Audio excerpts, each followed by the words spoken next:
Bismillahirrahmanirrahim. Assalamualaikum warahmatullahi wabarakatuh. Bertemu lagi dengan saya Ahlan wa Sahlan. Ahlan wa Sahlan ya Ahlan. Dengan NPM 2102 11007P.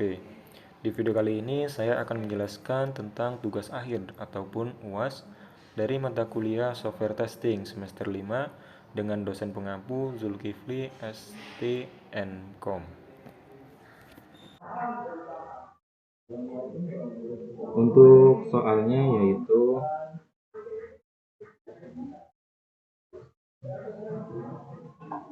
Untuk soal yang pertama yaitu jelaskan yang dimaksud dengan metode pengujian perangkat lunak, yaitu ada lain A sampai I.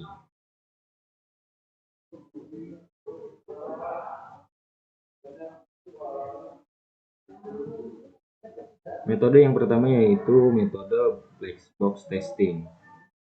Black box testing merupakan pengujian yang didasarkan pada detail aplikasi seperti tampilan aplikasi dan fungsi aplikasi. Intinya black box testing adalah pengujian yang hanya melihat pada tampilan aplikasi dan fungsinya berjalan sesuai dengan ketentuan. Black box testing tidak perlu melihat kode programnya. Penguji tidak perlu mengetahui proses yang terjadi pada kode program software yang akan diuji. Untuk metode yang kedua yaitu white box testing. White box testing merupakan pengujian yang didasarkan pada detail prosedur dan alur logika kode program. Tester melihat source kode program dan menemukan bug dari kode program yang diuji. Jadi intinya white box testing adalah pengujian yang dilakukan sampai pada detail kode program. Penguji perlu mengetahui proses yang terjadi pada perangkat lunak atau coding.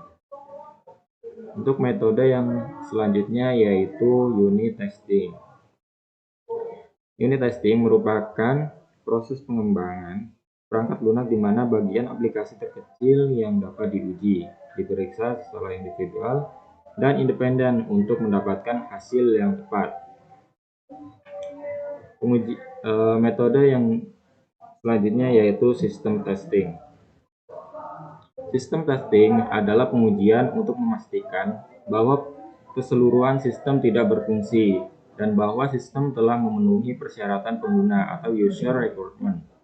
Sistem testing biasanya dilakukan di akhir setiap iterasi untuk mengidentifikasi isu-isu penting seperti masalah performance dari software. Untuk metode yang selanjutnya yaitu integration testing. Berbeda dengan unit testing, integration testing adalah pengujian dari hasil penggabungan unit-unit yang ada di dalam software. Biasanya QA menguji bagaimana unit-unit tersebut bekerja sebagai suatu kombinasi, bukan lagi sebagai suatu unit yang individual. Integration testing sebaiknya dilakukan secara bertahap untuk menghindari kesulitan penelusuran jika terjadi kesalahan, error, atau bug. Untuk metode selanjutnya yaitu acceptance testing.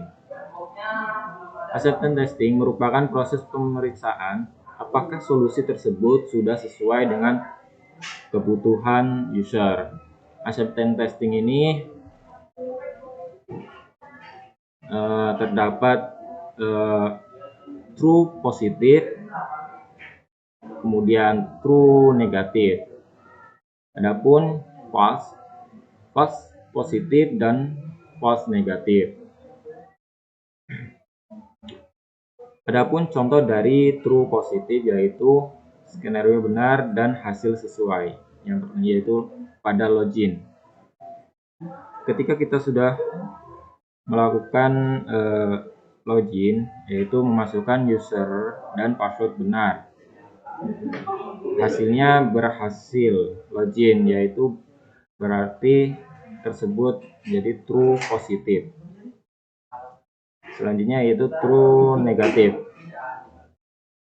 Skenario benar dan hasil tidak sesuai, yaitu login, pengisian pada login user dan password benar, tetapi hasilnya yaitu tidak berhasil login, maka itu disebut true negatif.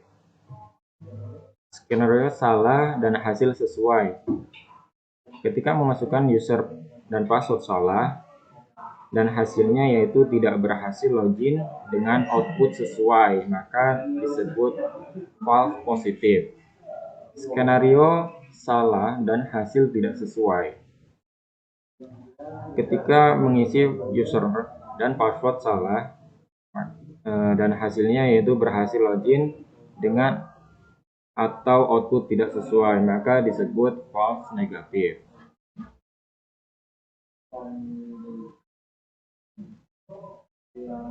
Metode yang selanjutnya yaitu usability testing. Usability testing adalah pengujian yang dilakukan untuk memastikan apakah software sudah sesuai dengan persyaratan dari pengguna. Umumnya, usability test mengevaluasi persyaratan fungsional, program, dan kualitas dari user interface.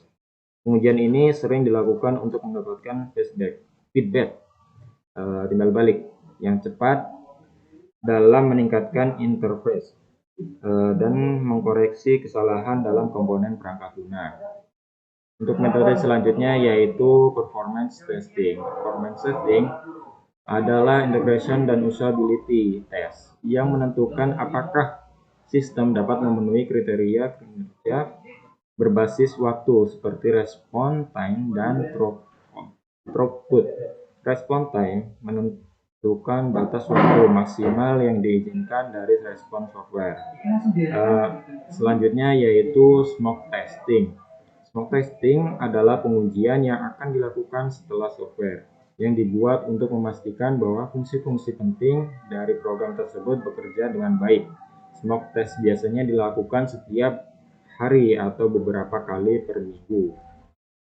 Metode selanjutnya yaitu stress testing. Stress testing di sini adalah pengujian yang biasa dilakukan dalam membuat sebuah website, di mana stress testing dilakukan untuk mengetahui sekuat apa server website kita menampung visitor dalam website tersebut, dengan cara melakukan hardening ke website menggunakan tools. Metode selanjutnya yaitu sanity testing. Sanity testing di sini adalah software testing yang akan dilakukan setelah software yang dibuat sudah hampir jadi sekaligus dengan fungsi-fungsi lengkapnya yang sudah jadi. Dengan catatan, bug-bug yang ditemukan pada saat smoke testing adalah berhasil diperbaiki atau sudah berhasil diperbaiki. Untuk metode selanjutnya yaitu regression testing.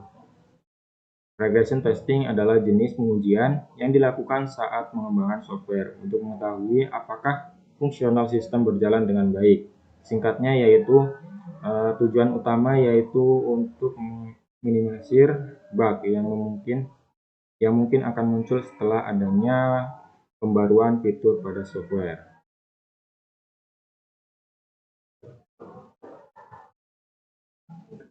Untuk soal yang kedua yaitu menurut Anda, kenapa aplikasi yang telah dikembangkan perlu dilakukan pengujian terlebih dahulu sebelum dirilis? Menurut saya, mengapa aplikasi yang sudah dikembangkan harus dilakukan pengujian? Itu semua karena untuk mendeteksi kesalahan sehingga produk atau aplikasi yang telah diuji dapat diperbaiki sebelum dirilis ke pengguna akhir. Baik, untuk soal yang ketiga yaitu berikan contoh implementasi pengujian perangkat lunak dengan metode black box testing dan white box testing. Aplikasi yang diuji adalah aplikasi yang menjadi tugas masing-masing sebelumnya. Di sini saya mengambil contoh yaitu aplikasi perizinan cuti pegawai berbasis web. Baik, untuk yang pertama yaitu masuk ke examnya, aktifkan Avase dan MySQL. Ketika sudah, kita masuk pada browsernya, kita ketikkan lokal ya yang ini, kita enter. Ini tampilan pada aplikasi cuti pegawai. sebelumnya, yaitu apa sih black box testing itu? Black box testing merupakan pengujian yang didasarkan pada detail aplikasi seperti tampilan aplikasi dan fungsi aplikasi. Intinya, black box testing ini adalah pengujian yang hanya melihat pada tampilan aplikasi dan fungsinya berjalan sesuai dengan ketentuannya. Tidak perlu melihat kode program. Penguji tidak perlu mengetahui proses yang terjadi pada kode program software yang akan diuji. Untuk pengujian black box testing, yaitu saya sudah membuatnya di tugas yang terdahulu. Ini ada 6, yaitu pengecekan pada login, admin, pegawai, cuti, setting, logout. Ini saya menggunakan black box testing jenis pengujiannya. Yang pertama yaitu pengujian pada form login. Untuk hasil yang diharapkan yaitu tidak dapat login tanpa menginput username dan password. Kita masuk pada aplikasinya, kita langsung saja login. Nah, itu tidak masuk. Kita coba nama lain atau ngasal aja passwordnya. Ada tampilan error. Berarti dapat disimpulkan bahwa untuk hasil pengujiannya tidak dapat login tanpa menginput username dan password. Untuk kesimpulannya itu valid. Yang kedua yaitu hasil yang diharapkan yaitu dapat login dengan menginput username dan password dengan benar. Kita coba masuk.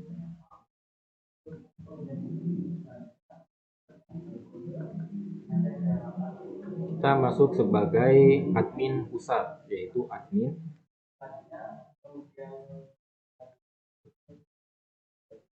Kita kurang.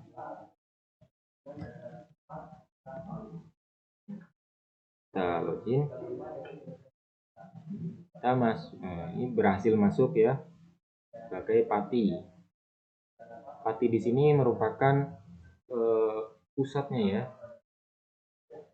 Pusat dari PT atau perusahaan.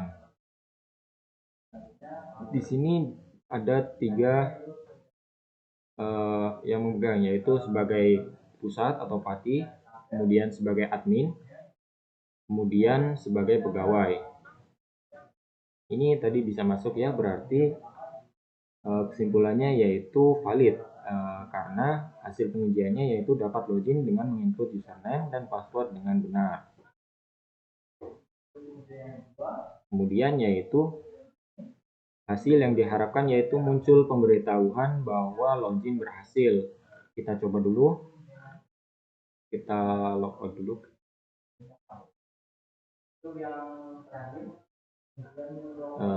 Admin.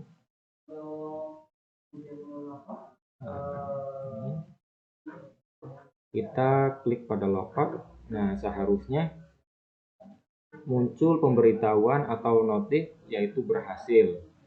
Nah, ini tidak ada notifnya, berarti dapat disimpulkan bahwa tidak valid karena hasil pengujiannya yaitu tidak dapat tampilan login berhasil atau notifnya.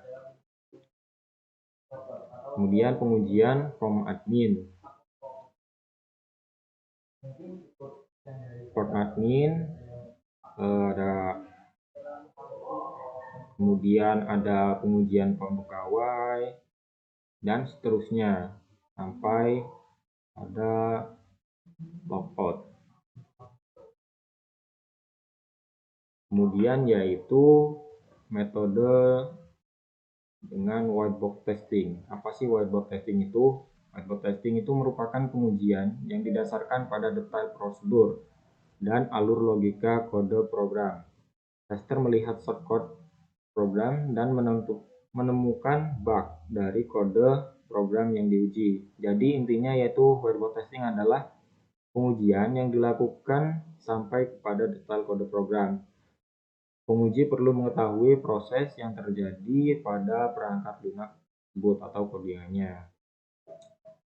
Ini kan di bagian awal. Pada di sini tadi ada yang tidak valid. Nah, di sini tadi kita masuk, kita lakukan dulu.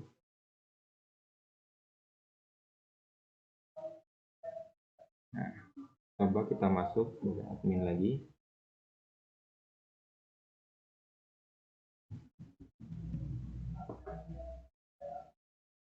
Ini kan tidak ada pemberitahuan notif. Nah, merupakan ada kesalahan. Maka sesuai dengan metodenya yaitu whiteboard testing, yaitu bukan dengan pengkodingannya, maka harus melihat codingannya, yaitu di menggunakan visual ataupun notepad dan lain-lain. Udah kan orangnya? Ya. Mungkin itu saja yang bisa saya sampaikan atau jelaskan. Kurangnya saya mohon maaf. Undur makilah walatang durman kola. Wassalamualaikum warahmatullahi wabarakatuh.